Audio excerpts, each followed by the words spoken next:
Now turn to Section 1. Section 1. You are going to hear a conversation about purchasing a cellular phone. First, you have some time to look at questions 1 to 6.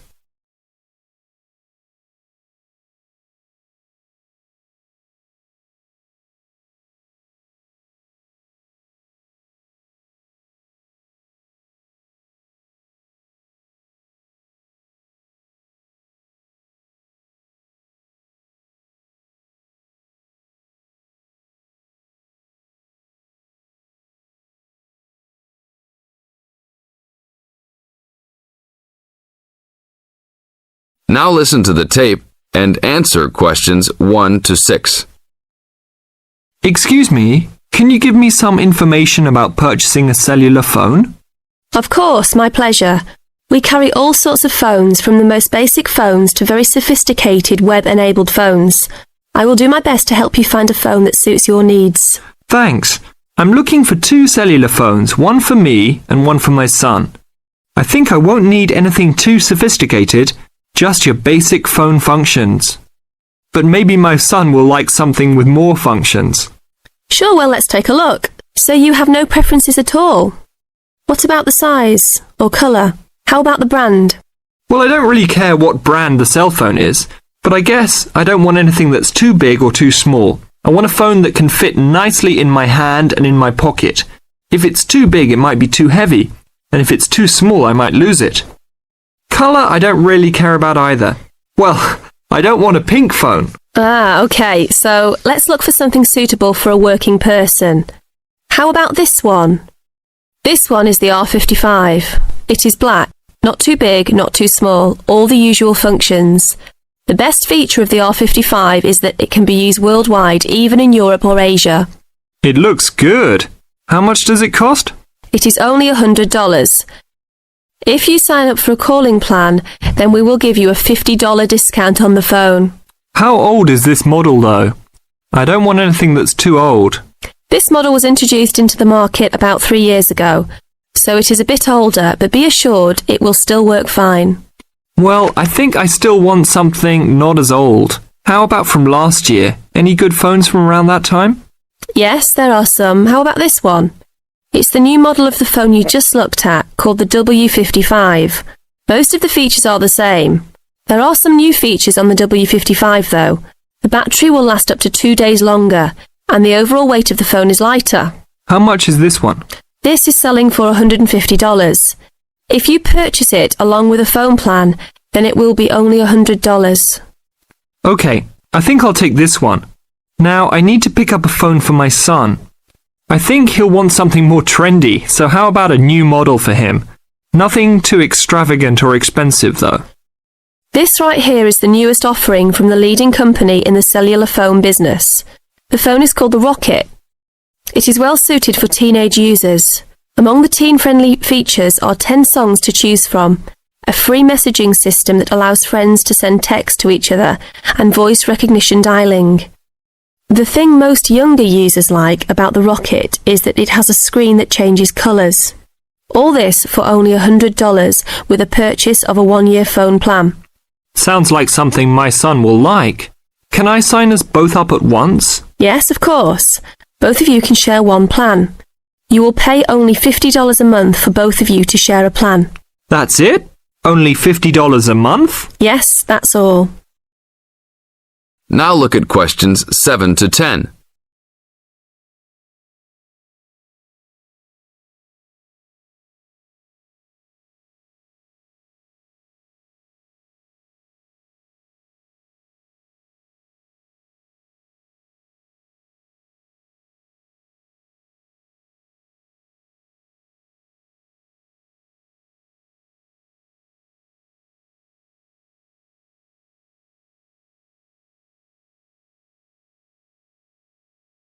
Now listen to the tape and answer questions 7 to 10.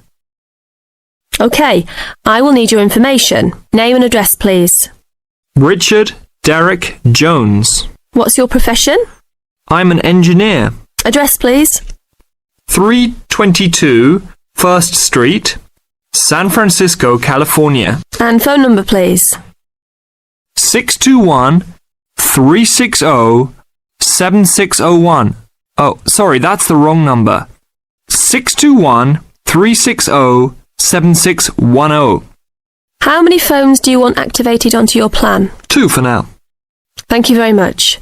Your phones will be ready in a minute. This is the end of Section 1. You now have 30 seconds to check your answers.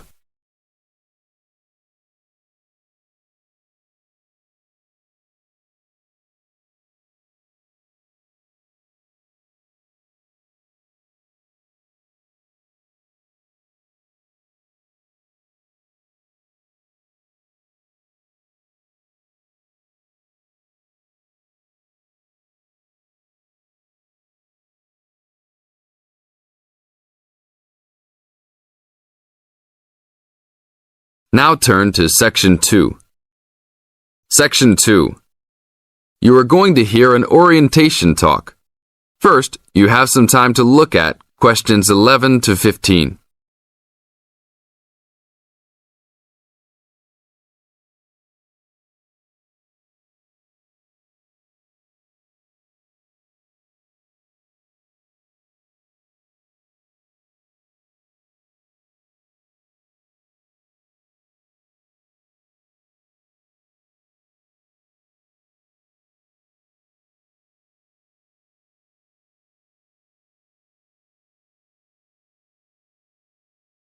Now listen to the tape and answer questions 11 to 15. Welcome to Orientation Week. Today I am here with the captain of our school's women's gymnastics team. Her name is Elizabeth Rain, and she is a fourth-year student. I hope you can all see her as an example of a responsible student and athlete, a role model for everyone. Hi, Elizabeth. Thank you for stopping by our Orientation Week. Thank you for having me. Welcome to our university, everyone. If there are any of you thinking about joining our school's athletic program, I would strongly encourage you to do it. Being a part of the gymnastics team has been one of my best experiences during my time at this school. It has taught me so much about teamwork and friendship, and has even taught me how to improve my academics by prioritizing my time. I have some questions that I am sure the students will want to know the answers to as well. First of all, how did you find the time to do well in classes as well as train for gymnastics? Prioritizing is the key. You must be very organized. Every day I wake up and I know what I must do for the day. I plan things in order of importance. For example, if today I have a competition for gymnastics in the afternoon, then I know I have to finish my homework and studying in the morning. In other words, keeping an organized schedule of your priorities is very important. Can you explain to the students a little bit about your study habits? Well, I usually try to take classes that I'm interested in. This way, I have no excuse not to study because I chose the classes out of my own preference. I separate my study time by class. For example, if I have 5 classes for this semester, I will study for 1 class a day from Monday through Friday, and then review for all of them on the weekend. I won't try and study for all 5 of my classes at one time. It is too hard to do that, to remember everything and not feel like you are going crazy. It is very important to focus the time that you set aside for studying. I do not study with the television on. I try to keep away from all distractions, because I find that I learn better that way. But of course, how each individual will study depends on each person. Now look at questions 16 to 20.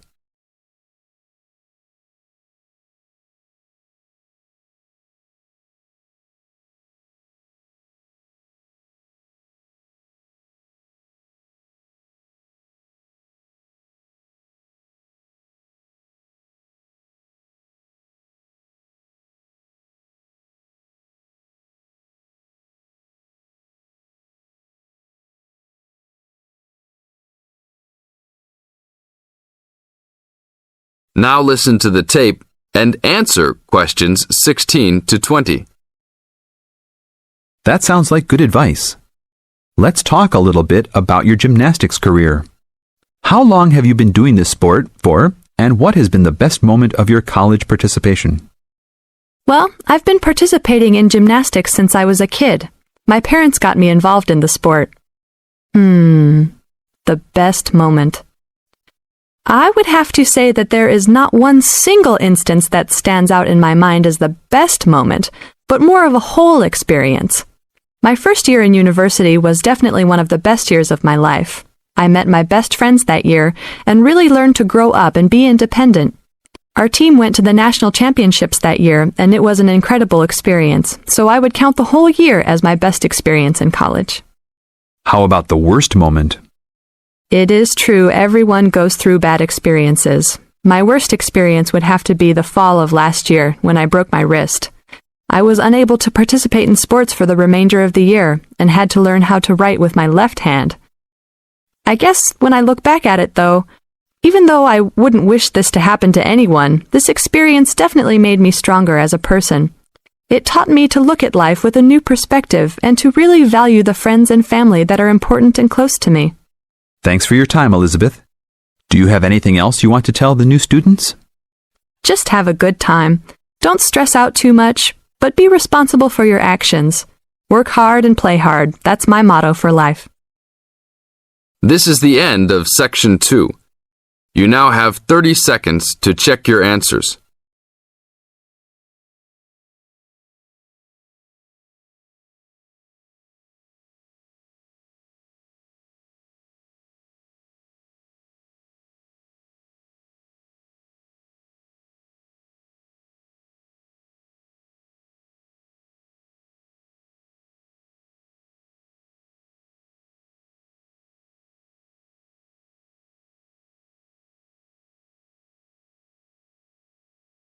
Now turn to Section 3.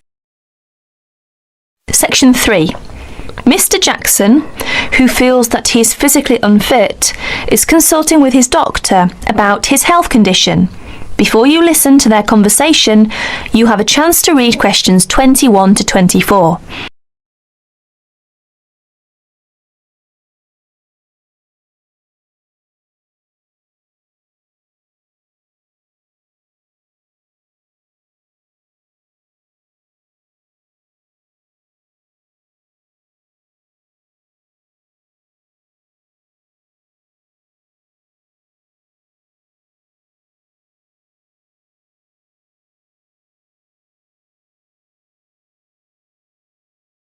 Now please listen to the recording and answer questions 21 to 24. Well, Mr. Jackson, the first and important thing I have to tell you is that there is really nothing seriously wrong with you. Physically, that is. My very thorough re-examination and the analyst's report show that basically you are very fit. Yes, very fit. So, why is it, Doctor, that I'm always so nervy, tense, ready to jump on anybody? My wife, children, colleagues. I think your condition has a lot to do with, shall we call it, way of life, habits? Way of life? Habits? Yes, now tell me, Mr. Jackson, you smoke, don't you? Yes, I'm afraid I do, Doctor. And rather heavily, I imagine. Well, yes. I smoke, about 40, 50 a day, I suppose. You should do your best to stop, you know. Yes, I see. But, it won't be the first time. I've tried to give up smoking several times, but it's no good. You see, 50 a day is overdoing it, you must admit. You must cut down at least that. Oh, yes. I know that when you're feeling tense, you probably feel that a cigarette relaxes you. But in the long run, I do advise you to make a real effort to quit smoking. Of course, but, it's easy to say give it up or cut it down, but, you know. Well, in my opinion, you have no choice. Either you make a real effort or there's no real chance of your feeling better. You see, well, obviously I could prescribe some kind of tranquilizer, but would that help? I'd prefer, and I'm quite sure you'll agree, I'd prefer to see you really back to normal, not just seemingly so. And that's my reason for asking you several more questions about your other habits. Right. Now you have a chance to read questions 25 to 30.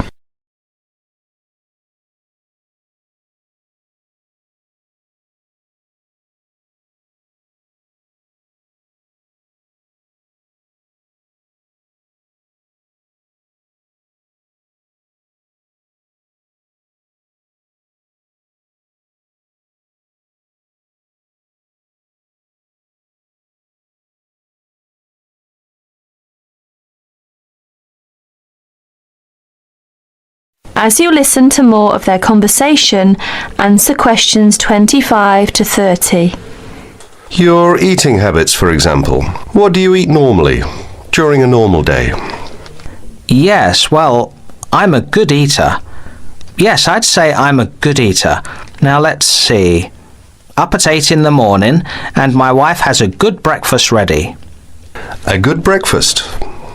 The usual, a cereal followed by bacon and eggs with fried bread and perhaps a tomato or two. Then toast and marmalade, all washed down with a couple of cups of tea. Yes, I really enjoy my breakfast. Yes, I can see you do, but I'd advise you to eat rather less. We'll come to that later. Go on. Then lunch. No, first brunch. A cup of coffee and a bun at 11. Lunch has to be quick because there's so much to do in the office about that time, so I have a pint and a sandwich in the pub. All very hurried. Try to be in less of a hurry. But I make up for it in the evening. I get home at about 7. Dinner's around about 8. Yes, my wife's an excellent cook. Excellent. It's usually some meat dish, and we like spaghetti as a first course. Spaghetti, a meat dish, cheese, sweet. But then, at the end of the day, shall we say, then I begin to feel on edge again. Most evenings after dinner, we read or watch TV, but I get this terrible feeling of tension.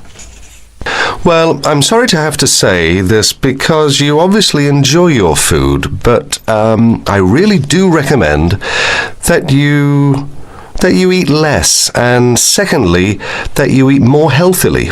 Instead of having that enormous breakfast, for example, try to be content with fruit juice and some cereal. I see, but 11 says right. Well, that's all right, but lunch should be more leisurely. Remember, your health is at stake, not your job. As for dinner, I'd advise you to eat a soup, perhaps, with a salad. A salad followed by some fruit. But my wife's cooking Is superb, granted. And she probably enjoys preparing delicious meals for you. If you like, I'll have a word with your wife. No, that won't be necessary. Thanks just the same, Doctor, but no. That is the end of section 3. You now have 30 seconds to check your answers.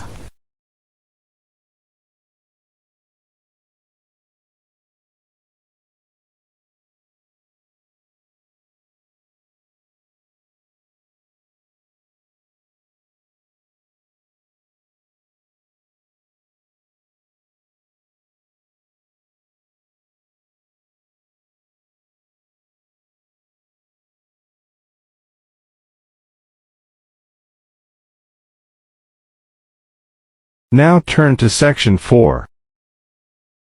Section 4. In this section, you'll hear an introduction about the tutorial courses of the physics school. Now you have some time to look at questions 31 to 33.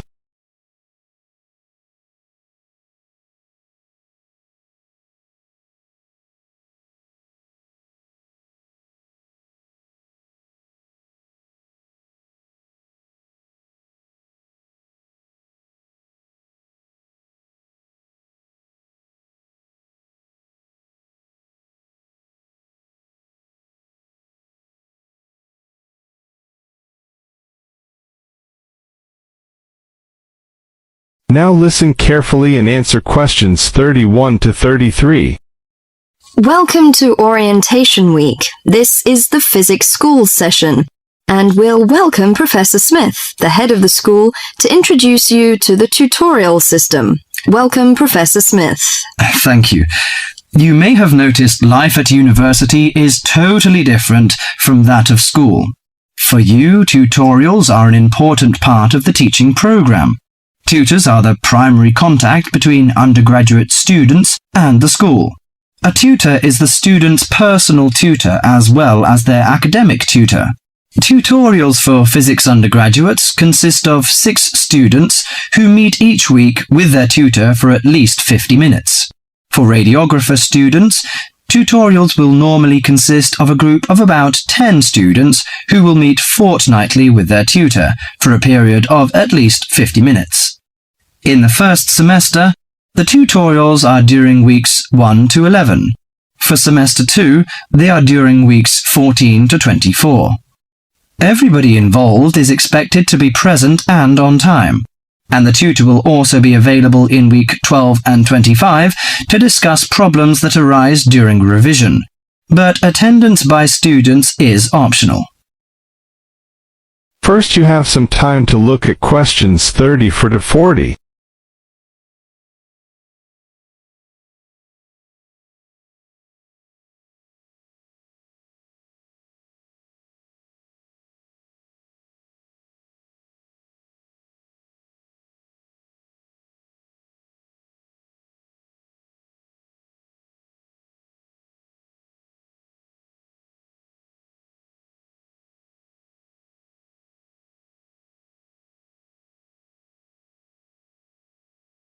Now listen carefully and answer questions 30 to 40.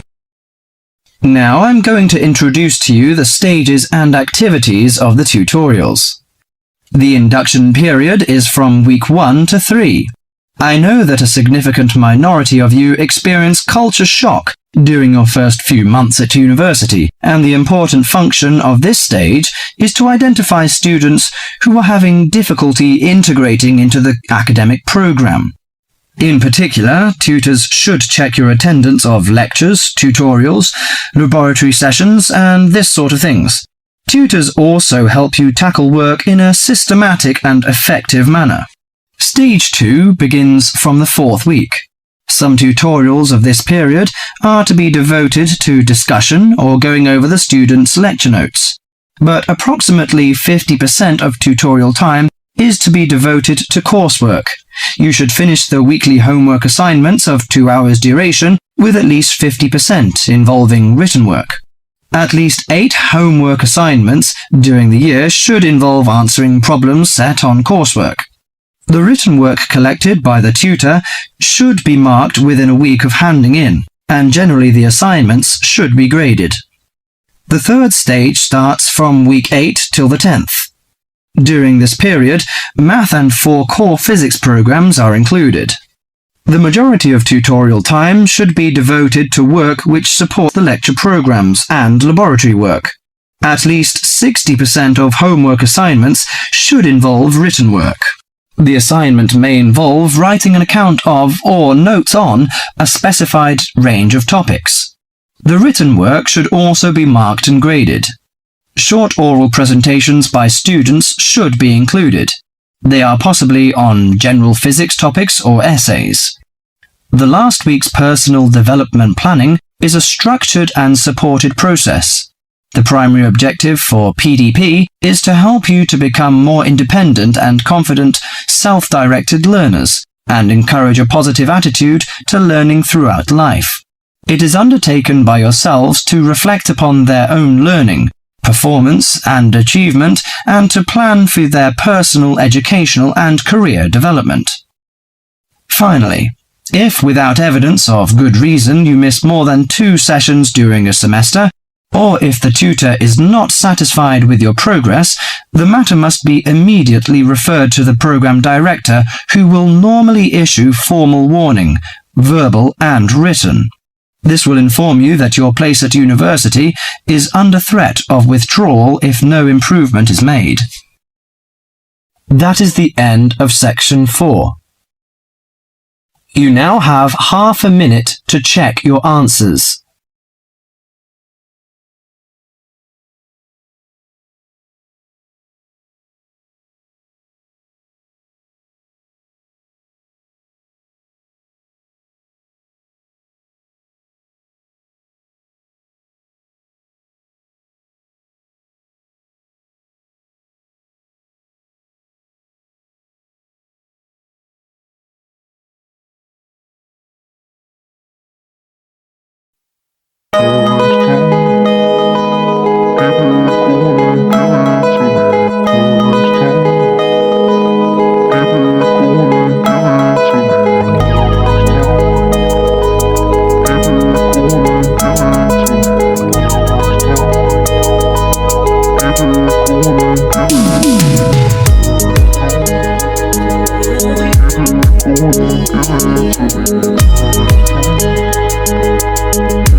give it to